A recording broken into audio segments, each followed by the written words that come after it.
ஆக உங்க கூட்டணிக்குள்ளதான் மிகப்பெரிய குழப்பம் காணப்படுகிறது. அதிமுக ஆட்சியில் அப்படி இல்லை.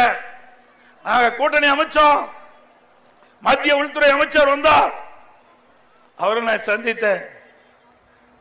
ஐடிசி ஹோட்டலுக்கு கூட்டணி பேச்சுவார்த்தை முடிக்கப்பட்டு நானும் அறிவிச்சவர் வேலுமணி அவர்கள், எங்கள் துணை பொதுச் செயலாளர், கழக நிர்வாகிகள், பாரதிய ஜனதா கட்சியை சேர்ந்த நிர்வாகிகள், மரியாதைக்குரிய மத்திய உள்துறை அமைச்சர் அமித்ஷா அவர்கள் அங்கே நிருபர்களை சந்தித்து பேட்டி கொடுக்கின்ற பொழுது பாரதிய ஜனதா அதிமுக கூட்டணி அமைக்கப்பட்டு விட்டது, எங்க கூட்டணிக்கு அதிமுக தலைமை தாங்கும் என்று குறிப்பிட்டார். எங்கள் கூட்டணி வெற்றி பெற்ற பிறகு அதிமுக ஆட்சி அமைக்கும் என்று குறிப்பிட்டார்.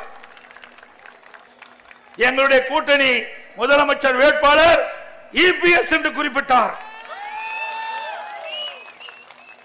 ஆக எங்கள் கூட்டணி தெளிவுபடுத்தப்பட்டு விட்டது.